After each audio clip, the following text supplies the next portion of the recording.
Ma'am, step back. Your kid is a thief. Who reported a theft? What was taken? He fits the description. I know what I saw. A description from who? You still haven't named a complainant. He's 10 years old. You're restraining a child with no victim in front of you and nothing recovered. I know. Stay right here with me. This mall officer walked in thinking he was about to bag an easy confession from a kid he'd already decided was guilty. What he didn't know was that the boy's mother wasn't the kind of person you could intimidate into silence. She was a federal judge. And when she stepped into frame, the whole situation flipped from security doing its job to a documented example of unlawful profiling on a minor. Before we get into it, tell us where you're watching from, your state or country. And if you stick around for stories where cameras force accountability in real time, hit like and subscribe. This one turned into a public lesson because everything was recorded. The body camera footage started in a busy corridor near the food court. It was the part of the mall where people always slowed down. Bags in hand, kids asking for snacks, shoppers stopping to check receipts. A bench sat along the wall and several groups had set shopping bags nearby while they looked through their purchases. Malik Carter, 10 years old, stood a few feet from that bench. He wasn't crouched over anyone's things. He wasn't reaching into bags. He looked like a kid waiting for an adult to come back. Hands close to his sides, attention bouncing between the crowd and the storefronts. Officer Brent Halverson entered the scene already locked in. He didn't scan the area for a complainant. He didn't ask nearby shoppers if anything was missing. He came straight to Malik and treated him like the crime had already been confirmed. The officer began accusing the child of pickpocketing. No victim got identified on camera. No missing item got described. Nothing was recovered. The reason stayed vague, built on Malik's proximity to bags and the officer's assumptions about who looked like a thief. Then the language slipped out. Not subtle, not accidental. The officer repeatedly used your type and you people while pressing the boy. That matters because it showed what the stop was really based on, not evidence. A category in the officer's head. Malik reacted the way a lot of kids react when an adult with authority corners them in public. He looked scared and confused, trying to answer while also trying not to make the situation worse. He kept insisting he hadn't taken anything, but the officer didn't slow down to actually verify whether a theft had even happened. That's when the officer's approach started to look less like an investigation and more like a squeeze. He kept pushing for an admission. He framed it like Malik only had one way out, agreeing with the accusation. Naomi Carter, Malik's mother, came into view from the side. She'd been a short distance away grabbing a drink and a small bag from a kiosk. From the moment she noticed the officer crowding her son, her pace changed. She didn't rush in wildly. She moved with purpose, stepping close enough to place herself between Malik and the officer's forward angle without touching anyone. Her first move wasn't emotion, it was structure. She challenged the accusation by asking for the basics any reasonable person would ask for. She wanted to know who reported the pickpocketing. She asked what exactly was taken. She asked where the alleged victim was.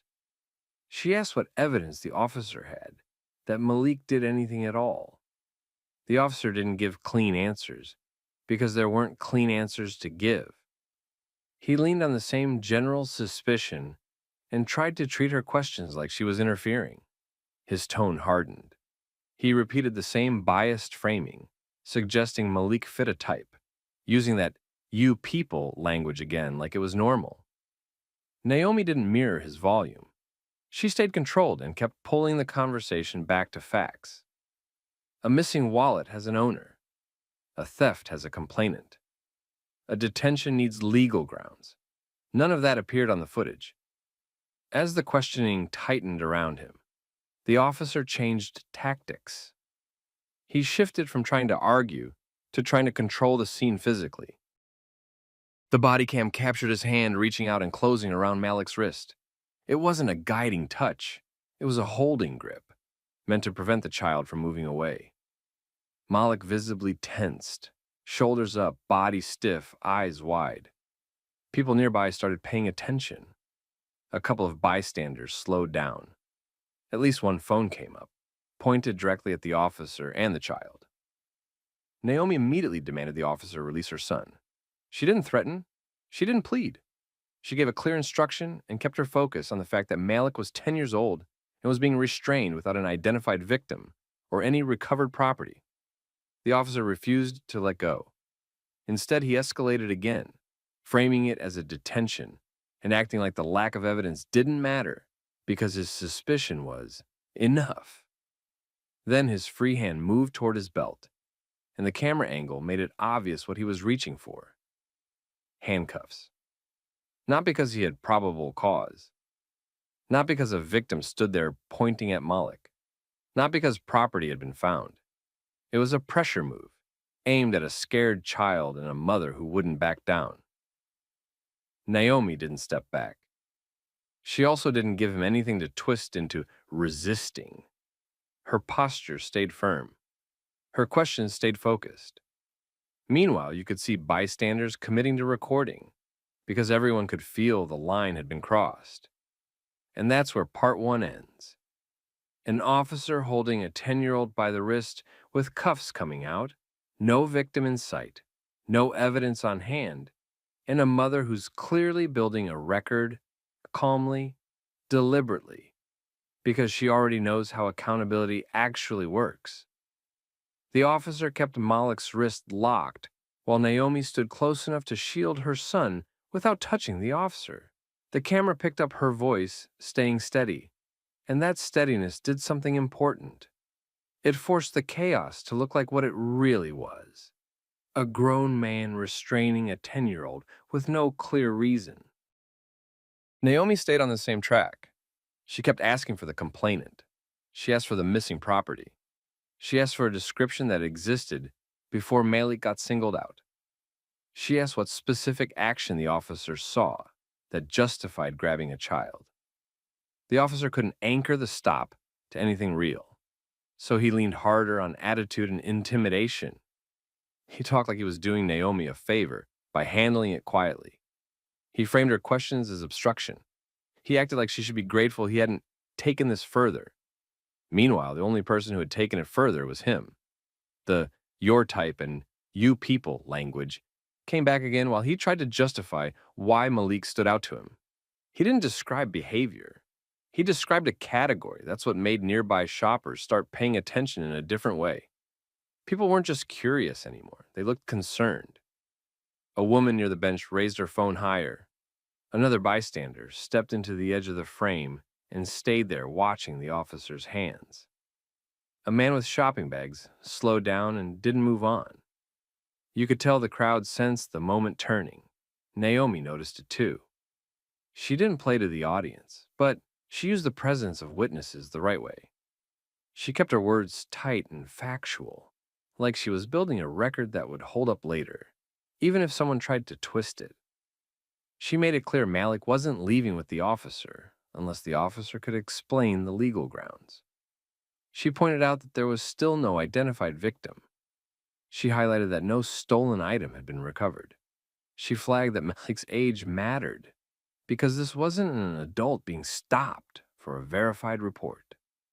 This was a child being pressured to confess to something unconfirmed. The officer's response was to squeeze for compliance. His grip on Malik didn't loosen. He shifted his stance to angle Malik away from his mother, like he wanted to separate them by inches at a time. His free hand hovered at his belt again, and the Bodycam captured him touching the handcuff case, like he wanted Naomi to see it. That's not procedure. That's theater. Malik started to look at his mother instead of the officer, like he was searching for the right way to behave. Kids do that when they feel trapped. His body stayed stiff, and he tried to keep his hands visible, like he'd learned somewhere that visible hands keep adults calmer. Naomi kept control of her tone, but she didn't soften her boundary. She demanded the officer release Malik's wrist. She repeated that a detention without a victim, without property, and without a clear report was unlawful. She reminded him that he didn't get to invent probable cause out of a guess and then use cuffs to force a confession. The officer didn't like that word, unlawful. His face tightened. His voice rose. He tried to flip it into a power contest, insisting he had authority and that Naomi needed to step back. He kept framing Malik as suspicious, and he kept talking like suspicion itself was the evidence. That's when Naomi changed tactics slightly. Still calm, still controlled. She stopped chasing his answers and started anchoring the moment to accountability. She told him she wanted his name and badge number for the report. She told him to preserve the body cam footage. She told him to call a supervisor immediately, not later. Immediately. That request hit him differently because it wasn't emotional. It wasn't a plea. It sounded like someone used to oversight. The officer hesitated for the first time. You could see it. A tiny pause, a quick glance around, the awareness that phones were up and people weren't walking away anymore. He tried to regain momentum by escalating again. He started to pull the handcuffs out fully, bringing them into view. He used them like a lever, like showing metal would make Malik crumble and Naomi back off. Instead, the opposite happened. A bystander spoke up from off camera, loud enough that the body cam caught it, calling attention to the fact that Malik was a child and asking what the evidence actually was. Another voice said they had the whole thing recorded. The crowd energy shifted from watching to documenting. Naomi stayed focused. She didn't argue with bystanders. She didn't let the situation scatter. Her attention stayed on the officer's hands, the wrist grip, the cuffs, and the fact that he still couldn't point to a victim. Then the officer made the mistake that ended any chance of him playing this off later. He repeated the biased language again, even more openly, while justifying why Malik was the one he stopped. He tried to dress it up as experience, but it landed like pure prejudice on camera in front of witnesses, while he held a 10-year-old. Naomi didn't react with outrage. She reacted like someone confirming a final detail. Her posture straightened.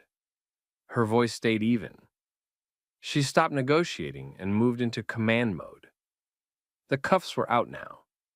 Not on Malik yet, but close enough that everyone understood what the officer wanted. Fear, compliance, a confession he could write down and call it resolved. Naomi didn't raise her voice. She didn't step into the officer. She didn't touch his equipment. She just tightened the frame of the situation so it couldn't be spun later. She told him again to release Malik's wrist. She reminded him again that there was no identified victim and no recovered property. She pointed out again that he still hadn't described a specific theft report, only his personal suspicion. The officer tried to bulldoze past that. He kept talking like Naomi's refusal to accept his assumption was the real problem.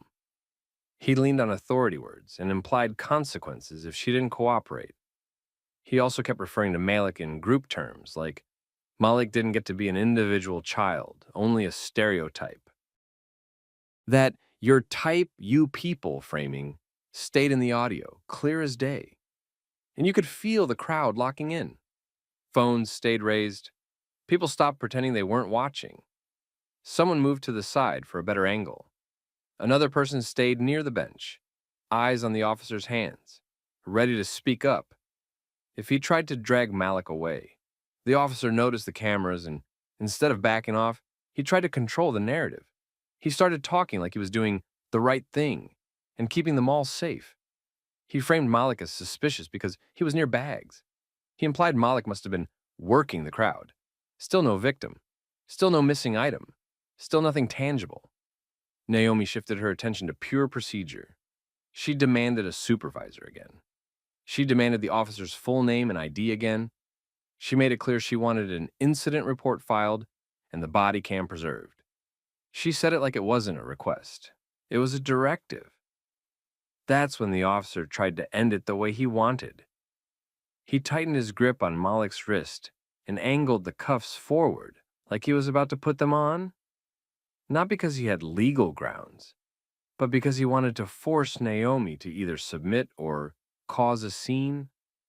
Either way, he thought he'd win. He misread her. Naomi didn't flinch. She didn't argue about his feelings. She didn't threaten him with vague connections. She did something sharper. She identified herself. Calmly, clearly, she stated she was a federal judge. Then she laid out the problem in plain terms. He was profiling a minor, detaining a 10-year-old without an identified victim, without recovered property, and without lawful grounds. She told him to release her son immediately. No yelling, no theatrics, just a statement of role and a statement of law. That's the moment the officer's whole body language changed. The cuffs stopped moving forward. His shoulder shifted. His head turned slightly, like his brain was suddenly running a different calculation. He glanced towards the phones around him, then back to Naomi. You could see him realizing he wasn't in control of the story anymore. He tried to talk his way out fast. He started reframing it as a misunderstanding. He implied he was just checking. He softened his tone and tried to make it sound like he'd never been aggressive at all. The video didn't support that. The grip on Malik's wrist had been steady for too long. The biased language had been said too many times. The cuffs had been out. Everyone saw it. Naomi didn't let him rewrite it in real time. She repeated the instruction. Release Malik. She also demanded the supervisor now, not after the fact. She told him to step back and stop engaging with her child. The officer finally loosened his hand and let go of Malik's wrist. Malik stepped closer to his mother immediately, staying tight to her side. His breathing looked shallow. He didn't look like a kid who'd just been checked. He looked like a kid who'd just been scared on purpose. A bystander spoke loud enough for the body cam to catch that they had the whole interaction recorded. Another person said the biased language was on video too. The officer heard it. You could see it hit him. He started trying to clean up the scene by lowering his voice and looking around as if he was searching for a victim to appear and validate him. Nobody stepped forward. Nobody claimed anything was missing. No one pointed at Malik. The supervisor arrived a minute later, stepping into frame with that "what's going on" posture. Already too late. Naomi gave a short, controlled summary.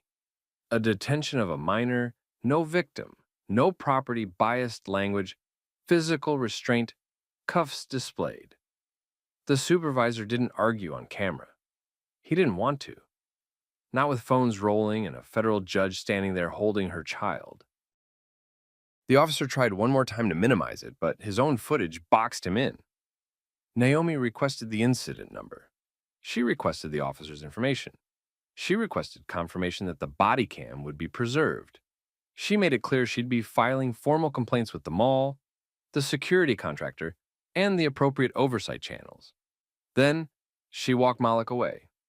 Not rushed, not dramatic, just done.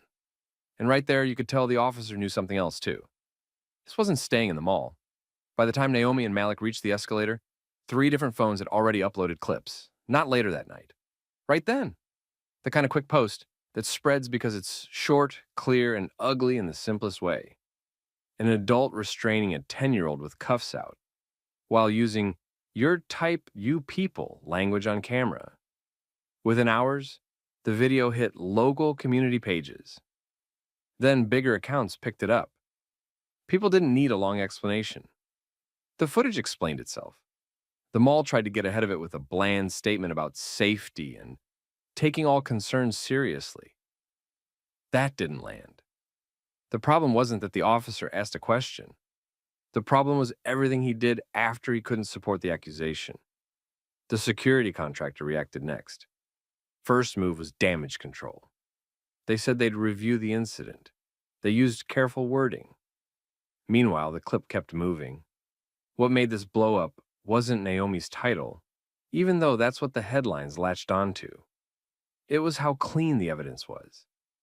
No victim appeared. Nothing was recovered. The officer started from a vague suspicion and never built anything real. He escalated anyway. He grabbed a child. He brought cuffs into the moment. He used biased language more than once. And all of it was recorded. Naomi didn't go looking for attention. She handled it the way someone does when they know oversight exists and expects it to function. She filed formal complaints with mall management and the security company, and she pushed to preserve everything: the full body cam file, nearby mall cameras, security office footage, the entire timeline. She didn't rely on the viral clip alone. She locked down the record. The company placed Officer Halverson on leave quickly, because keeping him on shift would have been reckless. After that, the internal review turned into a detailed, time-stamped breakdown. They tracked what he claimed to see, what he actually verified, what he said, when he made physical contact, and what he used to justify pulling cuffs on a 10-year-old without a complainant in sight. Then they pulled his history. That's when it stopped being a single bad stop. Similar complaints showed up with the same shape: aggressive approaches, vague suspicion, people reporting biased tone, parents describing how quickly he escalated.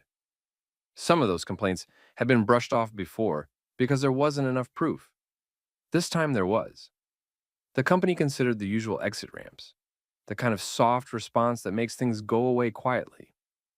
That idea didn't survive once lawyers and liability entered the room.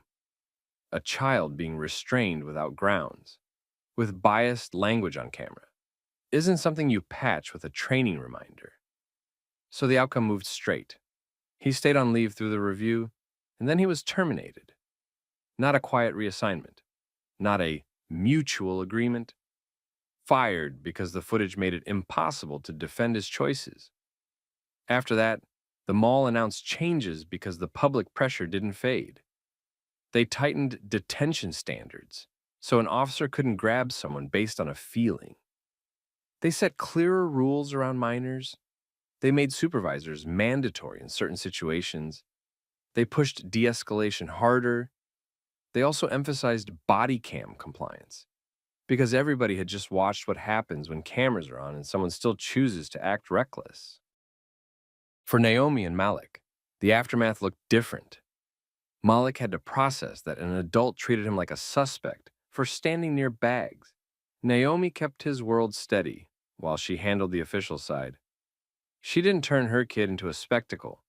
She focused on making sure the record led to consequences, not excuses. That's the real lesson people took from it. Suspicion isn't proof. Proximity isn't guilt. And when someone in authority decides to gamble on prejudice, video is what forces the truth to stay in place long enough for accountability to catch up. What would you have done in Naomi's position? Would you have started filming immediately? Would you have demanded a supervisor right away? Drop your thoughts in the comments, and if you've seen something like this happen where you live, talk about it. And if you want more stories where documentation flips the power back where it belongs, like and subscribe. Come off the porch, right now. Why? What's the reason? I said step down. Don't stand there arguing with me. I'm not arguing. I'm You asking don't what I get to did. question me. Step off the porch. Hands behind your back now.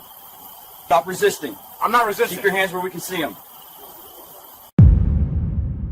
This officer thought he was about to pull a suspicious guy into a quick detention and move on with his shift, but he didn't realize he was walking into a situation that would end up on thousands of screens by sunrise. The man on the porch, Andre Whitfield, wasn't running from anything. He wasn't in a car. He was smoking on his own front porch in Dayton around 3 a.m., and the only thing he kept doing wrong was refusing to leave his property without being told what he'd actually done. Once the officers put hands on him, it stopped being a simple check and turned into a public lesson about how fast authority can overstep when nobody thinks there's a camera watching. Before we get into it, tell me where you're watching from, city and state, or your country if you're outside the US. And if you keep up with stories where footage and facts expose abuse of power, hit like and subscribe, because this is exactly how accountability starts. Someone records what officials later try to rewrite. Now back to how it started. Dayton was quiet at that hour. Andre was outside because he couldn't sleep and wanted to smoke. Nothing dramatic. Porch light on, street empty. The kind of moment most people forget 5 minutes later. A patrol car came through the neighborhood with headlights sweeping across yards and driveways. Earlier, the officers said they'd noticed a car that looked like it was trying to avoid them. That claim was the entire foundation for what happened next. No reported crime tied to Andre, no call from a neighbor, no description that matched him. They followed the car anyway, watched it turn through side streets, and then traced it to Andre's address. Here's where the logic broke. Even if the car did end up near his home, Andre wasn't inside it. He wasn't walking up a driveway with keys. He was standing on his porch, smoking, and watching police cars pull up like they already decided he was connected. The officers came up and told him to come off the porch. Andre didn't yell back. He didn't threaten anybody. He asked why they were ordering him around and what he'd done. He also pointed out the obvious. He was on his own property. Instead of giving him a clear reason, they kept pushing the same demand. Andre stayed put because, from his point of view, stepping off the porch meant agreeing that they had a lawful reason to control him. He wasn't trying to win a debate. He was trying to avoid getting dragged into a situation where the rules suddenly change, and he becomes the problem just for asking questions. The longer Andre refused to move, the more the officers' tone shifted. Their patience wasn't running out because he was dangerous. It was running out because he wasn't making it easy.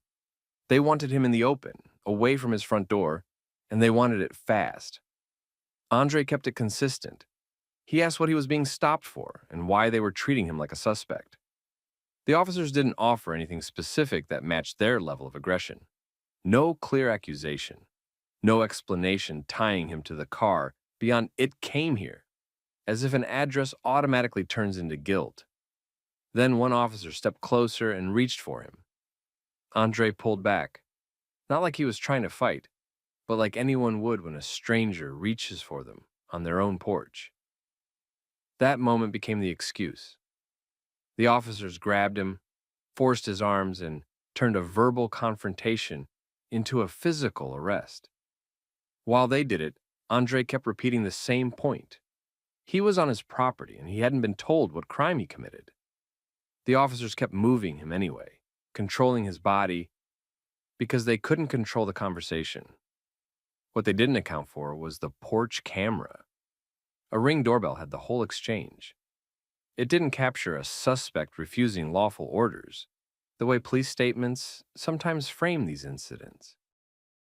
It captured a man standing in place, smoking, asking for a reason, and getting grabbed because he didn't comply with a demand that never came with a clear legal basis. Later, body camera footage filled in the details from the officer's side, and it didn't rescue the story the way departments hope it will. Different angle, same core issue. The escalation happened before any solid explanation did. Andre ended up in cuffs, still asking what he'd done. The officers acted like they'd handled a normal stop and kept it moving. Andre didn't have the luxury of forgetting it because he knew something important. Once the footage got out, this wouldn't stay a private argument on a porch. It would become a public question for the department. Why were officers treating a man on his own property like a suspect with no crime to point to? That's where the real fight started. Andre didn't get hauled off his porch with some clear explanation waiting on the other end. The reasoning stayed messy even after the cuffs clicked. Officers kept leaning on the same vague idea. A car looked like it was avoiding them. It ended up near his address, and therefore Andre needed to do whatever they said the moment they said it. That logic sounds tough in a report. It doesn't hold up in real life, because Andre still wasn't the driver of that car. He still wasn't caught doing anything illegal, and the officers still couldn't point to a specific crime that justified grabbing a man off his own porch for refusing to step into their control zone. By the time Andre got to the station, the tone shifted the way it always does after an arrest that's more force than facts. The officers weren't hyped anymore. Now they had to explain it. And explanations get real careful when there's video. Andre's side stayed consistent. He told them he'd been on his porch smoking, and they tried to order him off it without saying what he'd done. He kept asking what he was being detained for. He kept getting pressure instead of an answer. Then the quiet cleanup phase started. This is where a lot of cases die in silence. A person gets arrested, spends hours stressed out, gets released, and the department counts on exhaustion to do the rest. People have jobs, people have families. People don't want to spend months fighting over something that already happened. Andre didn't just let it fade. Part of that was pride. Most of it was reality. He knew how it looked. A black man in handcuffs at 3 a.m. is easy for strangers to judge if they don't see the beginning. He needed the beginning, the whole beginning, so the ring footage mattered immediately. That camera didn't take sides. It just captured what happened on the porch. The demands, the refusal, the grab, the escalation. Andre and the people close to him pushed to get everything. Ring footage, body cam reports, names, times. And then came the predictable move from the other side. Early messaging. At first, the story got framed like the officers had reasonable suspicion. Like Andre caused his own arrest by not cooperating. Like stepping off his porch was a normal request, and not a major shift in control. That framing works when the public only hears one voice. It collapses when video shows the timeline. Because on video, reasonable suspicion has to actually exist. You can't just say it and hope nobody asks what it was. Once the ring clip started circulating, the reaction wasn't complicated. People watched a man stand on his porch and ask what he did, and they watched officers decide the question itself was the problem. That's what hit people. Not just the arrest, the attitude behind it.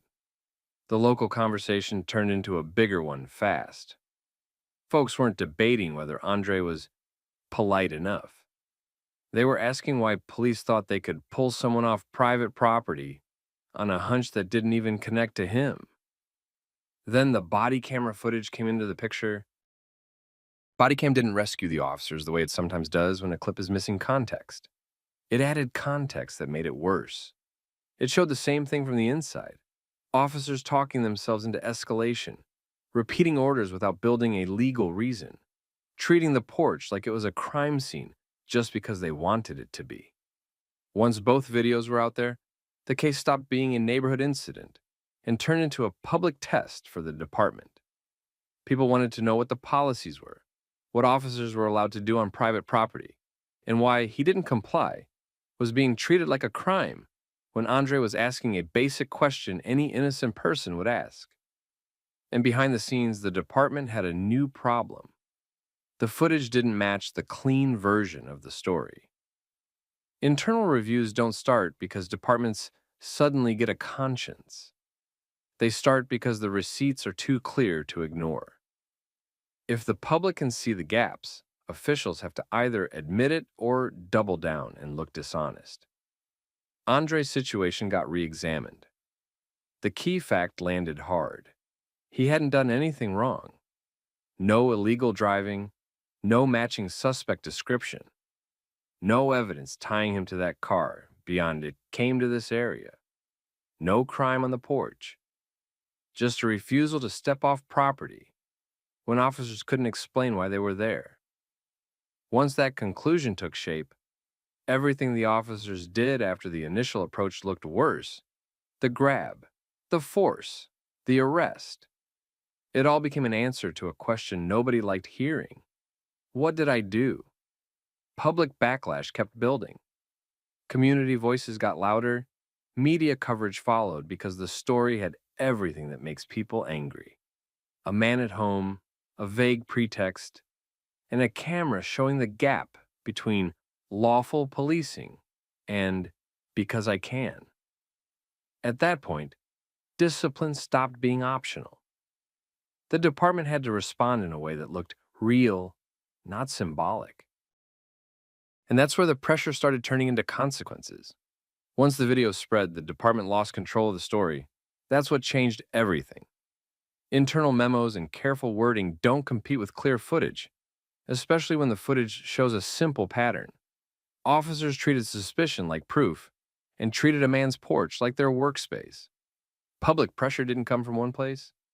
It came from everywhere at once. Neighbors shared it. Local pages reposted it. People who didn't even know Andre started asking the same question he asked on the porch. What was the crime? And when the department couldn't answer that with something specific, the focus shifted to the next question. Why did the officers escalate so fast? Early on, officials tried to stand behind the usual language. They leaned on officer safety, ongoing investigation, and non-compliance.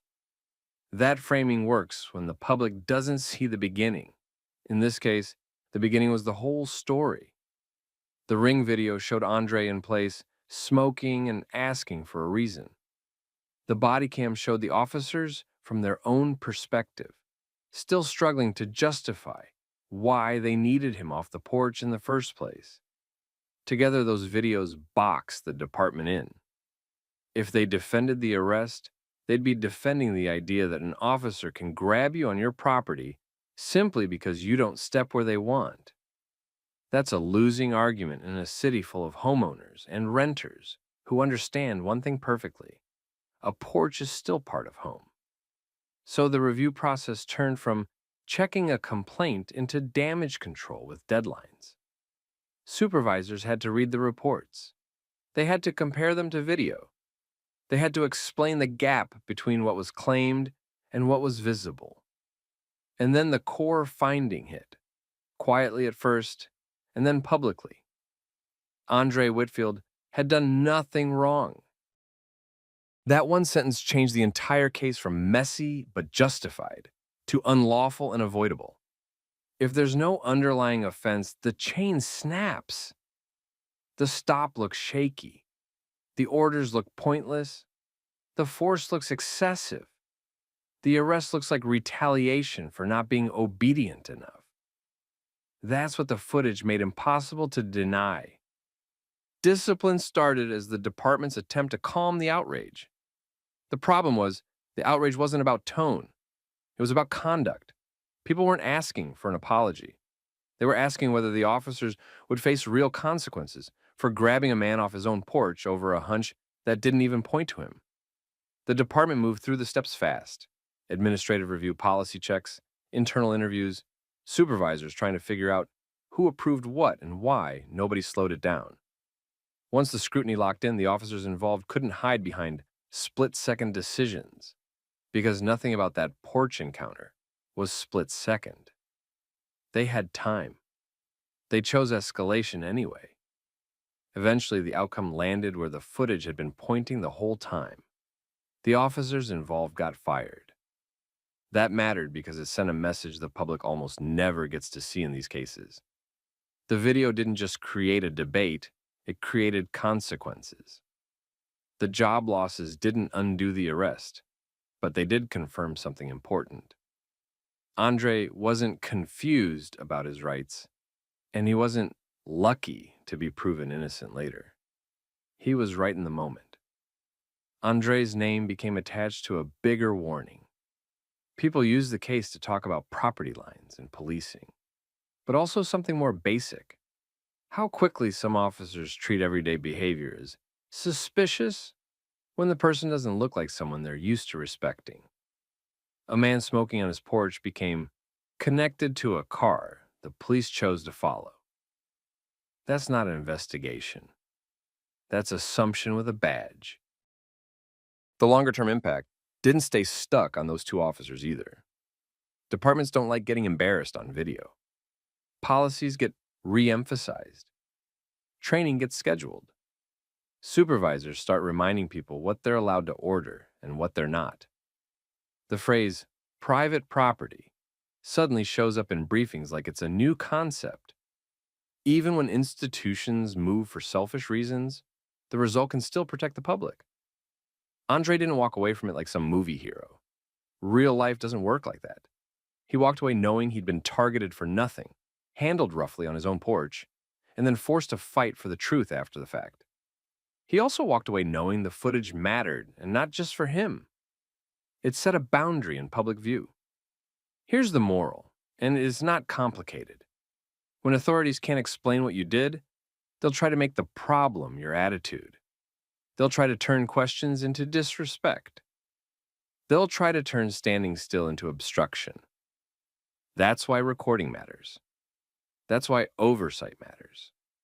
Not because cameras make people perfect, but because cameras make people accountable. Now, I want to ask you, if you were Andre, standing on your own porch with police telling you to step off without giving a reason, what would you do? Would you comply immediately just to avoid the risk? Or would you hold your ground and demand the legal basis? Drop your thoughts in the comments, and if you've been in something like this, traffic stop, porch encounter, we just need to talk that turns into force. Share what happened. Someone reading might need that perspective. And if you want more story times like this, where the footage exposes the truth and the power games don't survive daylight, make sure you like the video, share it with someone who needs to hear it, and subscribe for more. Turn the music down right now. I'm not asking There's again. no music playing in this house. Don't do that. We got a complaint. I can cite you right now. Then you're at the wrong address. You don't get to tell me how to do my job. Verify it before you threaten me. I can come in and make sure the disturbance stops. No, you cannot. Officer Tyler McKenna walked up to a quiet house believing he was about to handle a simple late-night noise complaint. He treated it like a guaranteed win. Show up, pressure the homeowner, leave with compliance. He didn't know he was at the wrong address, and he definitely didn't know the man inside, Andre Whitaker, ran internal affairs for the same county. That combination mattered because McKenna didn't just arrive mistaken. He arrived aggressive. Tell me where you're watching from in the comments. City, state, or country. And if you like stories where someone stays calm, documents everything, and forces accountability the right way, hit like and subscribe. These situations only change when people refuse to let them get brushed off. Now, rewind. It was a late night in May 2023 in a suburban county neighborhood with two streets that sounded almost identical, Oak Ridge Lane and Oak Ridge Drive. Dispatch received a noise complaint tied to 847 Oak Ridge Drive. The call got routed wrong, and McKenna was sent to 847 Oak Ridge Lane instead. One wrong word, one wrong house. Andre Whitaker was at home. No party, no music, no TV blasting. Nothing that matched the complaint. He was doing what most people do at that hour, trying to finish the day and get some sleep. McKenna pulled up already convinced he had a problem house. He didn't take time to verify the street name against the complaint details. He didn't slow down to confirm he was actually where the caller reported the noise. He walked straight to the door with the mindset that the person inside was about to get corrected. Whitaker answered calmly. He didn't act confused, because the situation wasn't confusing. It was obvious the officer had the wrong place.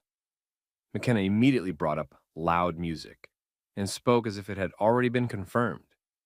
Whitaker responded the simplest way possible. Nothing was playing and the house was quiet. McKenna didn't accept that answer. He treated it like an excuse. Whitaker corrected him again and explained the address issue. He told McKenna he was on Oak Ridge Lane and the complaint address was Oak Ridge Drive. He asked him to double-check. That's where the interaction could have ended with a quick radio confirmation and an apology. McKenna chose the opposite. Instead of verifying, he escalated. He talked about writing a citation. He talked about arrest.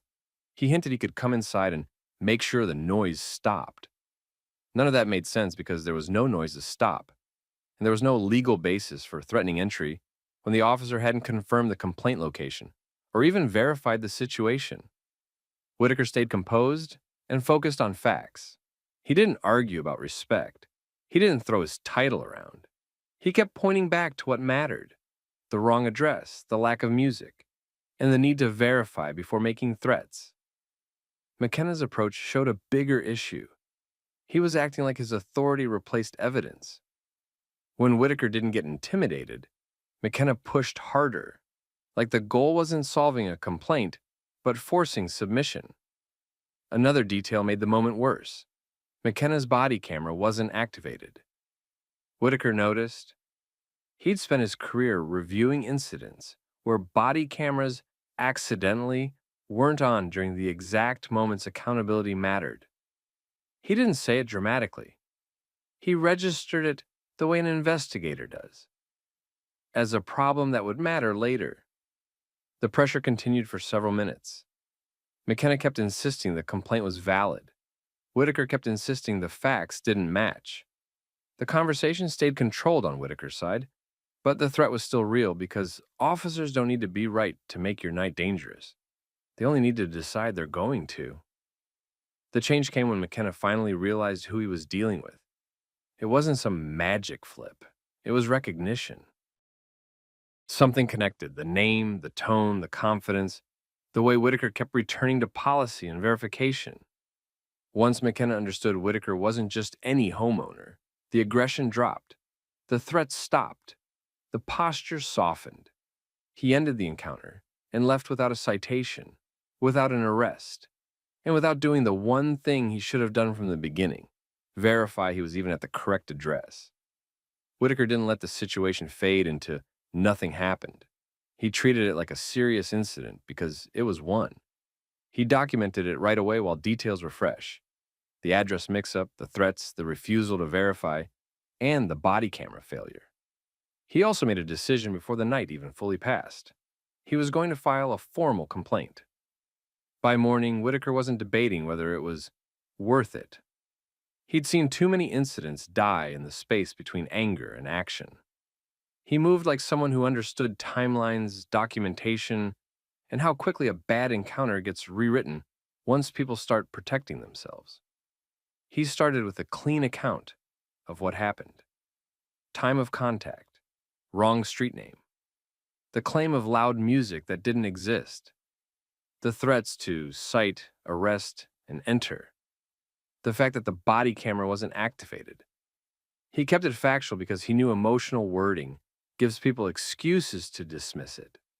Then he took the next step and filed a formal complaint through the department's process. No side conversations.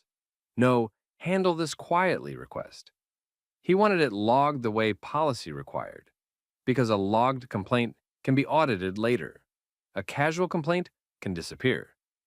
The first response he got was exactly what you'd expect from a system that's used to minimizing these moments. Someone tried to frame it as a simple mix-up. Wrong address happens, they said. Late nights are stressful, they implied. Nothing really occurred since nobody got arrested. That argument is how patterns survive. If the only thing that counts is the worst-case outcome, then everything short of tragedy gets treated like background noise. Whitaker didn't argue. He tightened the record. He requested the dispatch information tied to the call. He requested the CAD entry. He requested the event number. He wanted to see what address dispatch actually had, what was typed, what was read over the radio, and what McKenna acknowledged.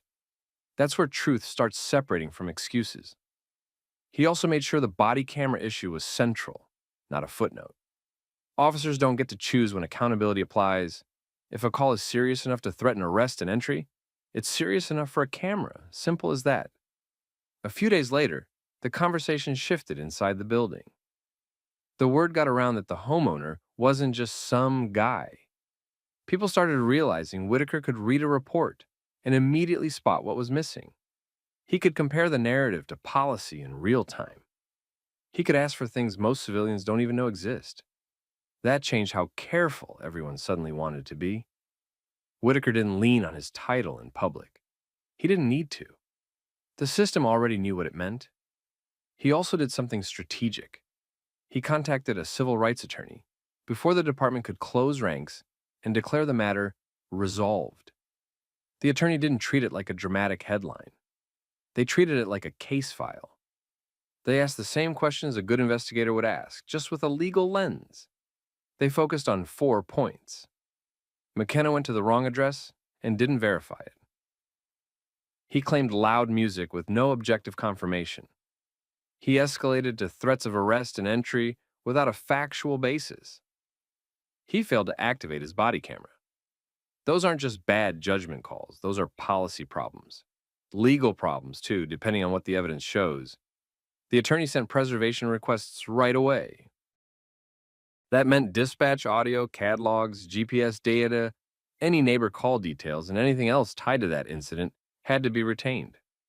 No accidental deletion later. No convenient gaps. Inside the department, the internal investigation started moving. Interviews got scheduled. Supervisors were asked what they reviewed that night and what they approved. McKenna was asked to explain why he didn't verify the street. He was asked why he escalated. He was asked why his camera wasn't on.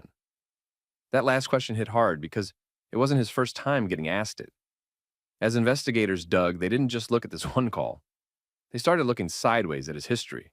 Prior complaints, prior write-ups, prior informal concerns that never became anything official. That's where departments either get honest or get exposed. Whitaker's complaint opened a door that had been kept shut for a long time. Records showed multiple complaints about McKenna being confrontational without cause. Stops that escalated fast. Residents describing the same pattern, heavy confidence, light verification. Supervisors knowing he was a problem, but choosing the easy route. Because disciplining an aggressive officer creates paperwork and conflict, and ignoring it feels simpler until it explodes. This time, it didn't stay simple. The attorney made it clear Whitaker had two tracks running at once: internal accountability and civil liability. One didn't replace the other. If the department tried to bury it, the lawsuit would drag it into daylight. McKenna's defense started forming fast. He leaned on the usual claims. He said he acted on a complaint.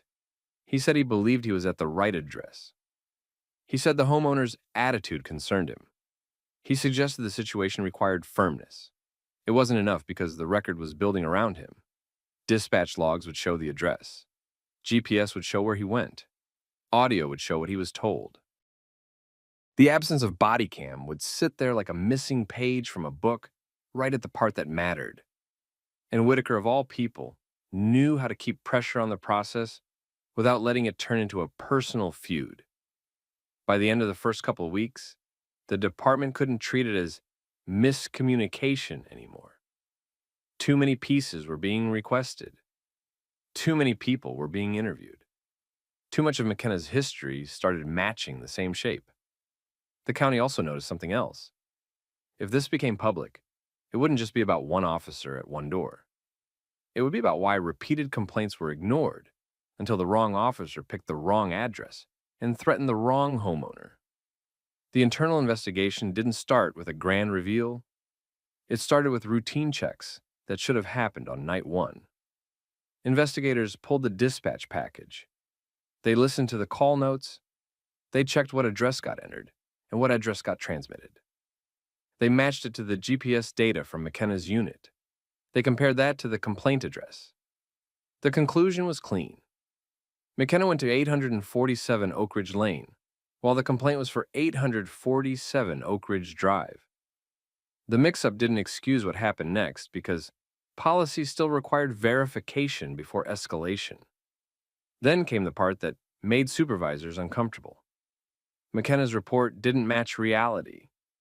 He wrote it like he had probable cause to act. He leaned on the idea that a complaint existed, so enforcement was justified. The problem was that a complaint isn't proof, and his own steps showed he didn't even confirm he was at the right location. Investigators also checked body camera logs.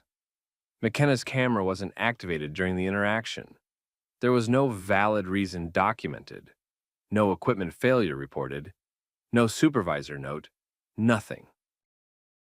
That's a major policy violation on its own, but it also raised an obvious question. Why was he comfortable threatening arrest and entry while leaving the most important part of the encounter unrecorded? The investigators interviewed Whitaker. They interviewed McKenna.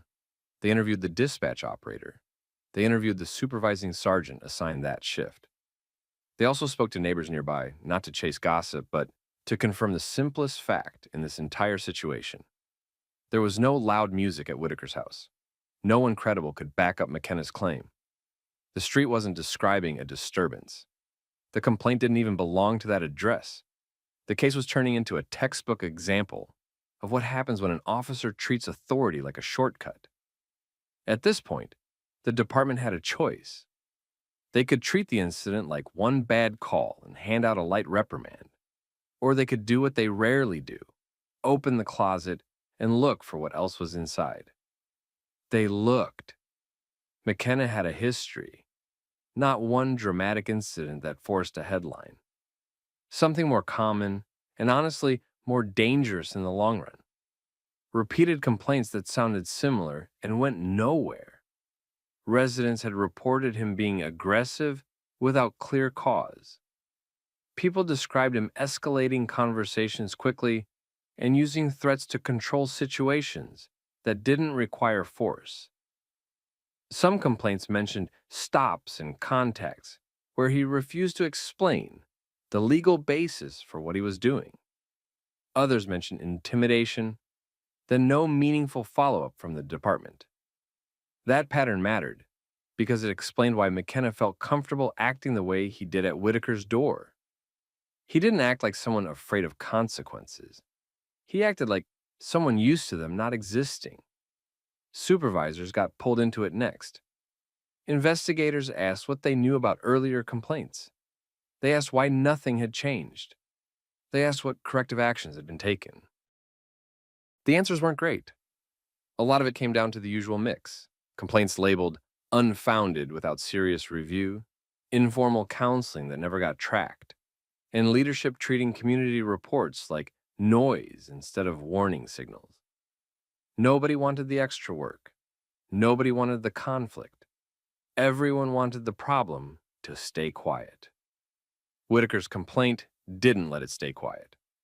Meanwhile, the civil side started tightening too. Whitaker's attorney filed suit against McKenna and the county. It wasn't just about feelings or embarrassment. It centered on unlawful threats, misuse of authority, failure to follow policy, and the county's role in allowing a pattern to continue. The county's legal team tried the standard containment approach. They floated the idea that McKenna made a reasonable mistake. They suggested the interaction was brief. They implied no harm occurred since Whitaker wasn't arrested. Whitaker's response stayed consistent. The harm was the threat itself, delivered without facts, at the wrong address, with no camera, from an officer with a record that leadership kept ignoring. Then the investigation hit the part that usually triggers panic meetings. McKenna's conduct wasn't just unprofessional. Investigators found multiple policy violations. That combination pushed it out of the training issue category. It moved into discipline that couldn't be explained away. The county also had a reputational problem now. Internal affairs was involved. The complainant was the head of it, and the facts were straightforward. If they tried to bury it and it leaked later, it would look like the department only cared because the target had status. They were right to worry because people inside the department started talking, not the helpful kind of talking, the nervous kind. Some officers complained privately that Whitaker was making it a big deal. Others were more honest. They didn't like McKenna. They'd seen him do this kind of thing, and they knew leadership let it slide. The internal investigation wrapped with findings that didn't leave room for creative interpretation. McKenna violated policy repeatedly during a single, simple call. That result triggered the next phase. Administrative discipline was coming. The lawsuit was moving forward. The district attorney's office had enough to evaluate whether criminal charges applied, especially tied to misconduct and unlawful actions under color of authority.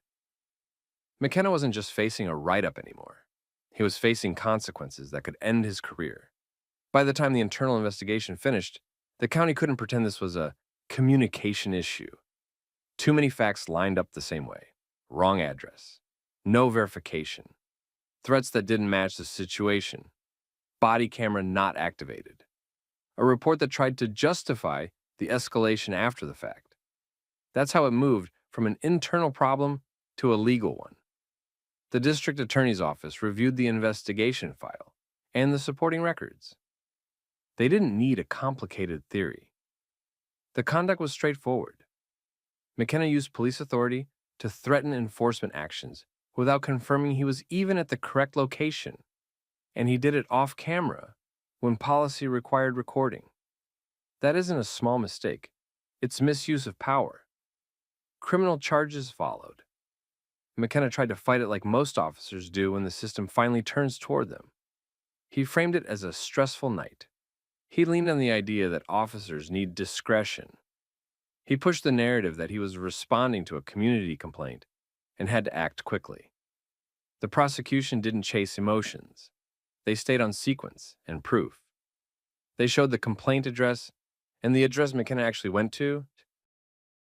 They showed that he had multiple chances to verify and chose escalation instead. They highlighted the body camera failure and the lack of any valid explanation for it. They showed the policy requirements he violated and how those rules exist to prevent exactly this kind of conduct. He got convicted. That conviction did what internal discipline alone often fails to do. It removed the argument that this was just department politics. A court treated it as misconduct, not an internal disagreement. After conviction, his peace officer certification didn't survive. He permanently lost it. No quiet lateral move to another agency. No reset in a neighboring county. The credentials were gone, and so was the career that depended on them.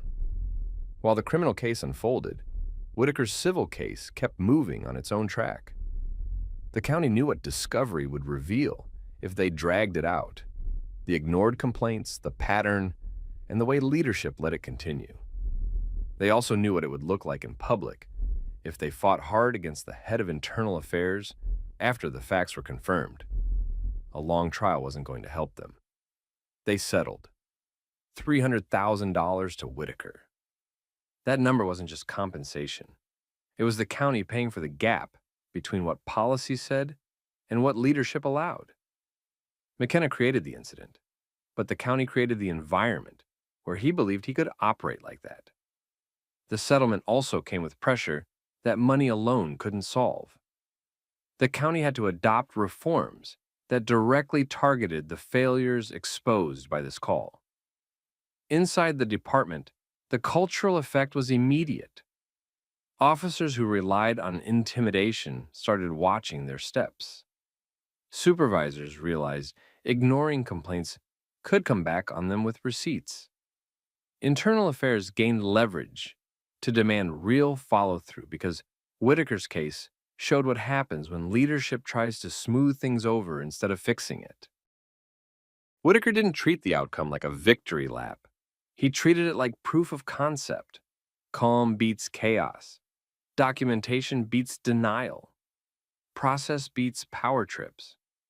He handled the encounter the way people wish they could when they're put on the spot. He stayed steady, he kept it factual, and he made sure the system had something it couldn't dismiss. This story stuck because it wasn't about a dramatic rescue or a lucky break. It was about a common situation turning dangerous for no reason, and a person refusing to let it get normalized. If you're watching this and thinking about what you would have done, that's the point. Would you have argued? Would you have backed down just to end it? Would you have remembered the details the next day? Most people don't get taught how to protect themselves in these moments. Whitaker did 3 things that changed everything. He didn't escalate emotionally, he documented immediately, and he pushed it through the right channels with legal backup when the system started to minimize it. Now I want to hear from you. What would you do if an officer showed up at the wrong address and started threatening arrest anyway? Would you know what to say? Would you know what to document? Drop your thoughts in the comments and share this with someone who needs reminders that accountability is real when you build the record. And if you want more stories like this, realistic, modern, and focused on how people actually win against abuse of authority, subscribe. Both of you IDs, right now. Officer, what's the legal reason for the demand? I got a suspicious persons call, and you look suspicious. We're eating breakfast. Who said we were doing anything wrong? You don't need details. I said show ID. No, we're asking you to explain. Keep talking like that, and I can arrest both of you for obstruction. Officer Tyler Bennett walked into Harper's Diner thinking he was about to run the easiest intimidation stop of his week. A vague call. 2 black men. A room full of people who wouldn't want trouble. He moved straight to their booth, demanded identification, and acted like refusing him was the same thing as committing a crime. What he didn't realize was that one of the men sitting there wasn't just another civilian. Judge Nathaniel Brooks held a federal bench and knew exactly what Bennett could and couldn't do. The moment Brooks started pressing him for legal basis, Bennett's whole approach became a mistake that couldn't be undone because a body camera was rolling and Customers were already lifting their phones. Before we get into how this started, tell me where you're watching from, state or country. And if you like stories where power trips get exposed and people get held to the rules, hit like and subscribe so you don't miss the next one. Harper's Diner was the kind of place that ran on routine, morning regulars, coffee refills that came before you asked. A few cops stopped in sometimes, not because anyone loved the police, but because small towns tended to treat uniforms like part of the scenery. That morning, Judge Nathaniel Brooks sat with Calvin Reed in a booth near the back. They weren't hiding. They weren't loud. They were eating breakfast and talking the way old friends talked. Low voices, relaxed posture, no attention seeking. A call came over dispatch anyway. It wasn't tied to theft, violence, or any specific complaint about behavior. The report was vague enough to fit into a pattern that almost always meant the same thing. Someone saw two black men in a place they didn't expect and decided that discomfort counted as suspicion. Bennett arrived with that call in his head, and he entered the diner already committed to a conclusion. He didn't check in with staff. He didn't ask if anyone had caused an issue. He scanned the room once and locked onto Brooks and Calvin like the decision had been made before he opened the door. He walked up to their booth and demanded IDs. He didn't frame it as a request. He framed it as an order, like there was already a legal reason, and they were the ones stalling. Brooks didn't get dramatic. He didn't raise his voice. He stayed seated, kept his hands visible, and asked Bennett what the legal basis was for the demand. The question sounded simple, but it landed hard, because it forced Bennett to explain what he hadn't bothered to establish. Bennett didn't answer the question cleanly. He leaned on the call. He treated the call itself like authority. He acted like the fact that someone had labeled them suspicious meant they now owed him compliance. Calvin watched Bennett closely. He had the look of someone who recognized the pattern and didn't want to give it fuel. His posture stayed controlled, but irritation sat right under the surface. Not panic, not fear. Frustration that this was happening in public over breakfast again. Bennett escalated quickly when he realized they weren't going to fold on the first command. He repeated the demand and started layering in pressure tactics. He suggested refusal would turn into a bigger problem. He hinted that they were making themselves look guilty. He added comments that weren't about safety or investigation and didn't belong in professional policing. He made it personal, and he made sure people nearby could hear it. That was the point. If he could embarrass them into compliance, he wouldn't need legal grounds. Brooks stayed calm and kept it procedural. He asked again what crime was being investigated and what specific facts supported a detention. He didn't talk like he was trying to win an argument. He talked like he was documenting a record in real time. Bennett responded by threatening arrest. He reached for the usual vague charges officers used when they wanted to punish someone for not submitting. He treated failure to identify like a universal rule, even though it didn't work that way. He talked about obstruction. He mentioned disorderly conduct, as if the act of sitting quietly and asking questions could become a disturbance just because he said so.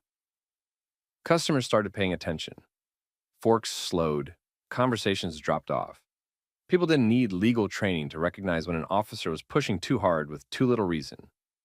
Miguel Santos, the owner, noticed the shift and stepped out from behind the counter. He approached the booth with the calm urgency of someone trying to prevent his diner from turning into a scene.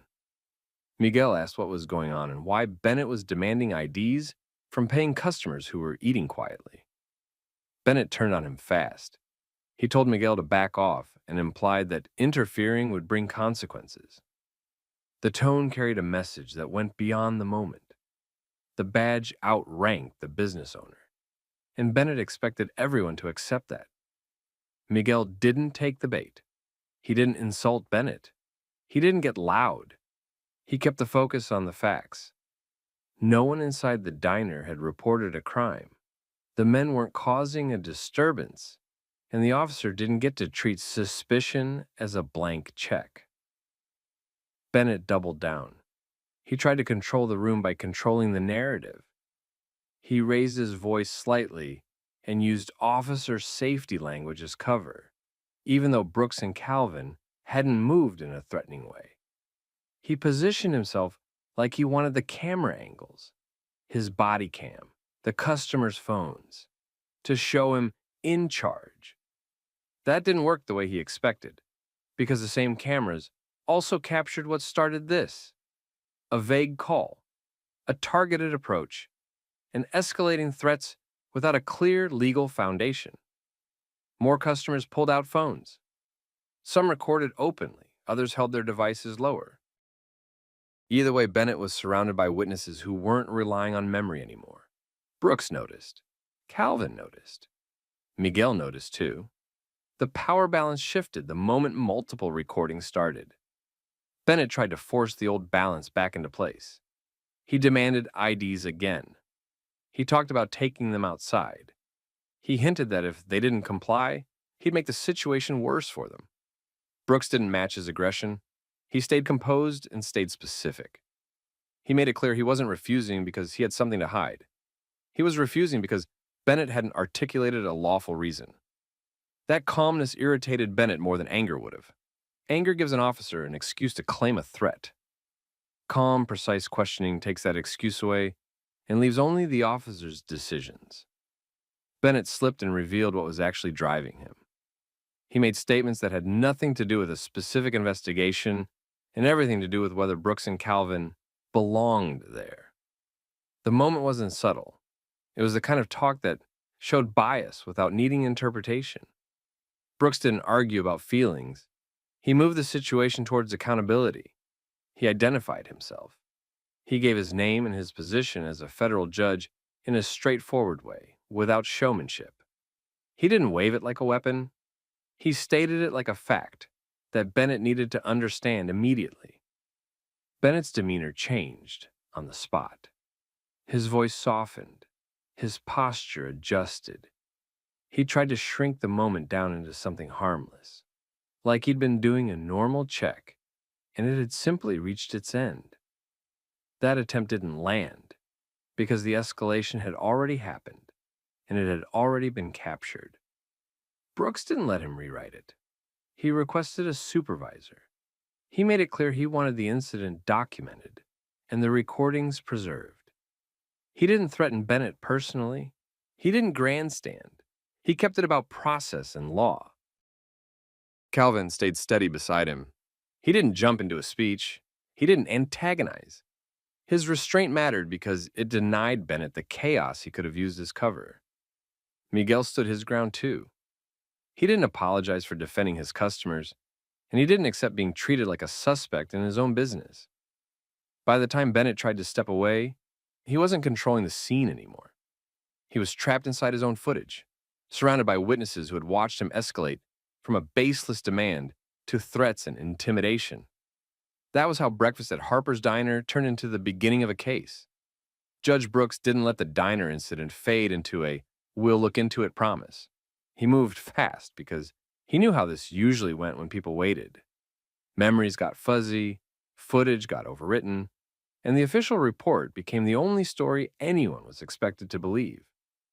He started by locking down every source of video. Miguel confirmed Harper's Diner had security cameras that covered the dining area and entrance, and he agreed to export the entire time window around Bennett's arrival. Brooks made sure Miguel kept an extra copy as well. No single point of failure. Calvin focused on witnesses. He didn't try to recruit a crowd. He identified the customers closest to the booth, got names and numbers, and asked who was willing to give a written statement. Several agreed on the spot, especially the ones who had already recorded on their phones. They understood that a video clip alone didn't cover everything. Tone, threats, and the way Bennett tried to pressure people into handing over IDs needed context. Brooks also submitted formal requests immediately. He requested the body cam footage, the dispatch audio for the original call, and any reports Bennett filed connected to the incident. He didn't do it as a casual ask. He did it through the proper channels, with the expectation that the department would preserve evidence and document its handling. While all that was happening, the public side kicked off without anyone needing to coordinate it. Customers posted clips from their phones. Those videos traveled because they were straightforward. An officer entered on a vague, suspicious call, singled out two black men eating breakfast, demanded IDs without explaining a specific crime, then escalated into threats when they asked basic legal questions. People didn't share it because it was dramatic. They shared it because it looked familiar. By midday, Harper's Diner had strangers calling and messaging. Local pages were reposting. A few larger accounts picked it up and framed it for what it was: profiling dressed up as policing. The judge reveal added fuel, but the initial minutes were what did the real damage to Bennett, because they showed his intent before he realized who he was dealing with. The department released a short statement saying it was reviewing the situation. No details, no admission. The usual holding pattern. Brooks didn't respond with a social media war. He kept it procedural. His complaint laid out a clean timeline. Bennett's initial demand, the lack of a clear legal basis, the threats of arrest, the hostility toward Miguel, and the shift in Bennett's demeanor once Brooks identified himself. Calvan's statement backed it up, from the perspective of the person sitting next to him, watching the escalation happen step by step. Miguel added his own complaint. He described the moment Bennett tried to intimidate him for speaking up as the owner. That mattered because it showed Bennett wasn't only targeting the men in the booth, he was also trying to silence anyone who interfered. Once Internal Affairs had those filings, they couldn't treat this like a simple misunderstanding between an officer and two diners. There were too many independent recordings, too many witnesses, and too clear a question at the center of it. What lawful reason did Bennett have to detain them and demand identification? The next stage was predictable. Bennett went on administrative leave. Leadership framed it as standard protocol, but everyone understood what it really meant. The city was trying to reduce the risk while they figured out whether they could defend him. That's when investigators pulled Bennett's record. Earlier complaints hadn't disappeared. They'd been filed, minimized, and closed without real consequences. The details varied, but the theme stayed consistent: racially biased stops, vague justifications, and a tendency to get aggressive when someone questioned him. Some complaints included people saying he threatened them with arrest for things that weren't crimes. Others described him demanding IDs in situations where there was no clear reason beyond, "I want to know who you are." The diner incident forced those older complaints into the light. When video shows the same tactics people have been reporting for years, the department loses the ability to call everyone confused or unreliable. Then the body cam footage surfaced publicly. It didn't help Bennett. It showed him walking in with a plan, not with questions. It captured his tone as he escalated from demand to threat. It also made one part impossible to explain away. Once he learned Brooks was a federal judge, he changed instantly. Softer voice, less bravado, a sudden push to end the encounter cleanly. That contrast told the real story. He wasn't just doing his job. He was doing what he thought he could get away with, until he realized the person in front of him had the power and credibility to make it stick. By the end of that week, the department's messaging shifted again. They stopped hinting at confusion. They started talking about policy adherence and community concerns. That language change was subtle, but it meant one thing.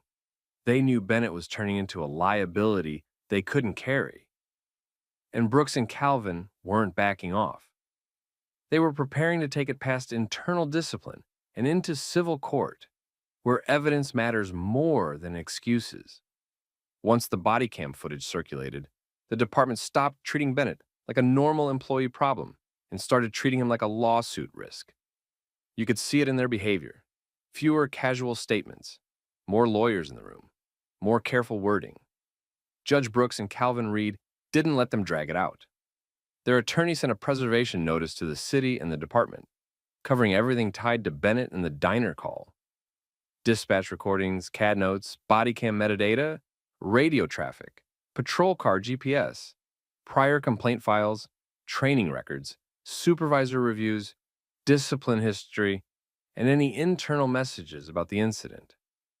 That notice mattered because it cut off the most common escape route, claiming something wasn't saved. Miguel Santos added pressure from a different angle. He confirmed he would cooperate with any investigation and any civil case, and he gave a formal statement about being threatened in his own business. That expanded the story beyond 2 customers versus an officer. It turned into an officer tried to intimidate an entire room. Internal Affairs finished their review faster than usual, not because the system suddenly became efficient, but because the evidence left almost no space to argue. Bennett had demanded IDs without a clear legal basis. He escalated when questioned. He used arrest threats to force compliance. He directed the same intimidation toward Miguel when Miguel spoke up. The recordings also showed how Bennett's tone changed once he realized Brooks had institutional power. Then the deeper review of Bennett's history landed like a brick. Investigators didn't just see a few isolated complaints.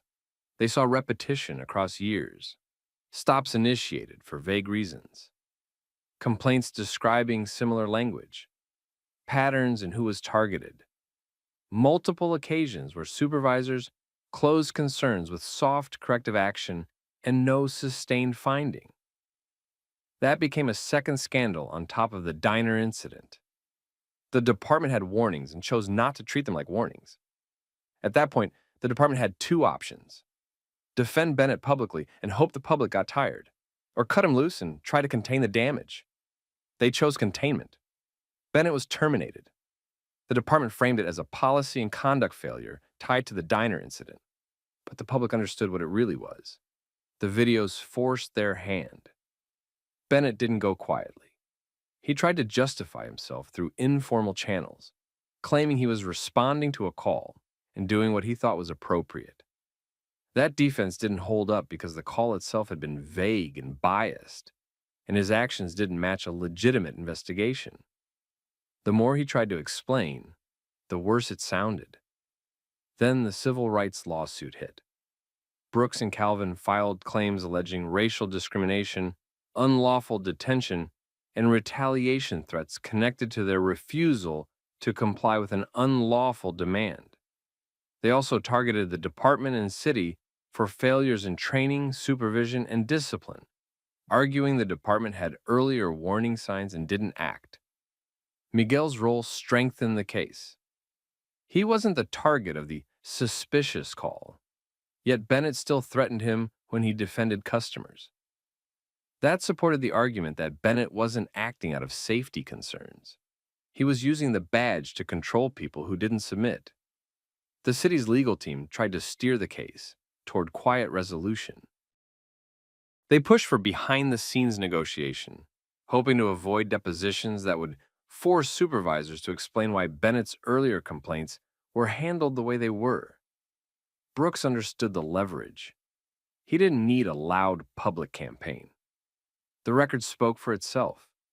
Multiple recordings, a body cam angle, security footage, witnesses who weren't connected to him, dispatch audio showing how weak the original call was, complaint history establishing a pattern. That's the kind of package that makes a city nervous, because a jury doesn't need complicated legal theory to understand it. The city settled. They paid a significant amount rather than gamble on trial, especially with a federal judge as a plaintiff and a mountain of video evidence already in the public conversation.